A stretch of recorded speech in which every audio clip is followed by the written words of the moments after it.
नमस्कार। Nation TV Bharat में आपका स्वागत है। मैं हूं सोनी। आइए आज की खास खबरों से कराते हैं रूबरू। मोतिहारी डाइट स्मार्ट एकेडमी वार्षिक उत्सव पार्ट 2 बड़े ही उत्साह और गरिमामय वातावरण में आयोजित किया गया। कार्यक्रम का शुभारंभ दीप प्रज्वलन के साथ हुआ। संस्थापक पंकज श्रीवास्तव, निदेशक रितीश श्रीवास्तव, असिस्टेंट डायरेक्टर श्रुति सिन्हा, प्रिंसिपल दिव्या वर्मा सहित अन्य शिक्षकों ने संयुक्त रूप से दीप प्रज्वलित कर कार्यक्रम का उद्घाटन किया।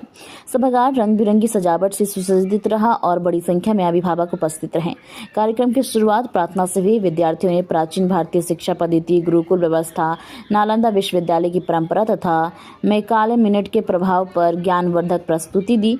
साथ ही आजादी के बाद शिक्षा क्षेत्र में हुए बदलावों और आधुनिक तकनीक के समावेश पर भी प्रकाश डाला। सांस्कृतिक कार्यक्रम में किसान आधारित थीम, डांडिया नृत्य, देशभक्ति गीत एवं विभिन्न राज्यों के आकर्षक झांकियों ने भी सभी का मन मोह लिया। छोटे बच्चों के टॉक शो ने भी विशेष आकर्षण बटोरा। डांस टीचर रोहित गुप्ता के मार्गदर्शन में प्रस्तुति प्रभावशाली रही। वहीं छात्रा प्रीशा के सोले परफॉर्मेंस को खूब सराहना मिली। वहीं वृद्धि सिन्हा, आव्या श्रीवास्तव और माही प्रिया की प्रभावशाली स्पीच ने दर्शकों को मंत्रमुग्ध कर दिया। विद्यालय प्रबंधन ने प्रतिभागियों को प्रमाण पत्र प्रदान किया। अभिभावकों ने विद्यालय की पढ़ाई व्यवस्था, समन्वय और सुशासन की प्रशंसा की। कार्यक्रम को सफल संचालन दीपक सर एवं सलोनी गुप्ता ने किया। अंत में संस्थापक पंकज श्रीवास्तव ने विद्यार्थियों को लक्ष्य निर्धारण, अनुशासन और समय प्रबंधन का महत्व बताते हुए प्रेरित किया। निर्देशक ने सभी के प्रति आभार व्यक्त किया। कार्यक्रम सफलतापूर्वक संपन्न हुआ। Good afternoon to all of you. And सबसे पहले बहुत बहुत धन्यवाद मीडिया के लोगों के लिए जो उन्होंने आपने जो कीमती समय हम लोग के साथ दिया। जैसा कि आप जानते हैं, diet smart academy Belbanwa Motihari आज अपना एनुअल फंक्शन आयोजन किया और ये पार्ट 2 था।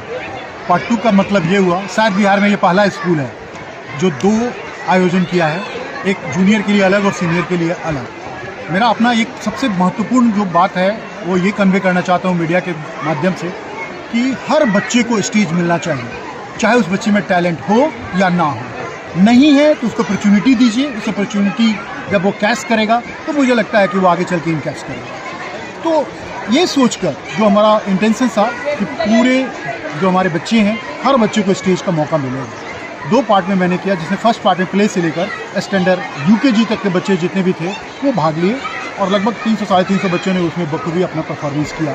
ये कार्यक्रम 1 फरवरी को हुआ था। आज हमारा 22 फरवरी है, जिसमें पार्ट 2 है। पार्ट 2 का मतलब यह स्टैंडर्ड 1 से लेकर 7th क्लास के बच्चे ने इसमें पार्टिसिपेट किया है और ये बच्चे डांस, मिमिक्री, ग्रुप डिस्कशन, जिसमें डिफरेंट सेगमेंट्स था।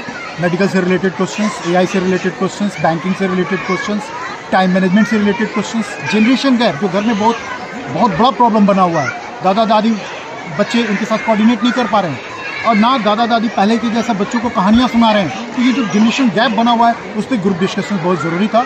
वो एडिक्शंस ऑफ द मोबाइल, घर में जो मोबाइल का लत लगा हुआ है, इस पर हमने ग्रुप डिस्कस किया, जहाँ पे मैंने खुद जज का रोल किया और बच्चों को समझाया कि आपके किस केस में मोबाइल अच्छा है और किस केस में मोबाइल का दुरुपयोग हो रहा है, कैसे आप इससे बच सकते हैं। इस कार्यक्रम में ग्रुप डिस्कशन के बाद स्कीट का आयोजन किया गया और इस स्कीट में रिवोल्यूशन ऑफ द एजुकेशन था। What was the revolution of education? आप याद करें, पहले के ज़माने में ना तो टेक्नोलॉजी था और ना ही कॉपी किताब। जी हाँ, हम उससे भी पहले की बात कर रहे हैं। मतलब कॉपी किताब भी नहीं था। मतलब उस समय वेद मुनि लोग पढ़ाते थे और वो क्या जंगल में बैठते थे, पेड़ के नीचे बैठते थे और वो जाकर ऐसे टीका करते थे एंड ट्रांसफॉर्मेशंस हो जाता था। उनका जितना नॉलेज था, जितना देना चाहते थे वो ट्रांसफ़र कर देते थे। इसके साथ साथ छोटे छोटे स्किल्स जैसे तलवारबाजी सिखाते थे, तीर चलाना सिखाते थे। At the time there was a training programme also. वो हम आज दिखाए हैं कि देखिए हमारा एजुकेशन शुरू कहाँ से है और आज हम कहाँ पे पहुँचे हैं। रिवोल्यूशन का पड़ाव दूसरा था, जहाँ पे पेपर्स के पहले पत्तों पे लिखा जाता था, रॉक्स पे लिखे जाते थे, लेकिन पत्ते तो उड़ जाते थे, रॉक्स बारिश में समाप्त। तो फिर एक और रिवोल्यूशन आया, that was the paper revolution. Paper revolution में ये प्रॉब्लम होता था कि हम लोग अगर 10 कॉपी करना है, 20 कॉपी करना है तो हम नहीं कर पाते थे। 10 बार लिखना पड़ता था, राइटर की हालत ख़राब हो जाती थी। अगर राइटर को बोल दिया जाए 10 किताब लिखो तो समझिए 10 साल लग जाता था। तो वहाँ पे फोटो कॉपियर आ गया और कमाल का रिवोल्यूशन हुआ वहाँ पे। तब तक एक और रिवोल्यूशन आया, that is the technology revolution. और आप अच्छी तरह जान रहे हो, ऑनलाइन एजुकेशन, टेक्नोलॉजी एजुकेशन, ये एजुकेशन आकर तहलका मचा दिया। अभी इन सब का गुरु आ गया है AI एक एजुकेशन की दुनिया में अभी एपेक्स लेवल पे है। शायद हम लोग अभी बहुत कम इस्तेमाल कर रहे हैं इसका। फॉरेन जो टेक्नोलॉजी स्ट्रॉन्ग है वो ये उनका कहना है कि अगर वर्ल्ड में आगे बढ़ना है तो टेक्नोलॉजी को लेके चलना है। इसका कतई मतलब नहीं है कि we will forget the tradition, चूँकि आज भी हमारा आयुर्वेदिक जिंदाबाद है। आज भी आयुर्वेदिक, चूँकि आप जानते हैं रामदेव बाबा का, आज वो पॉपुलर हुए ड्यू टू दैट।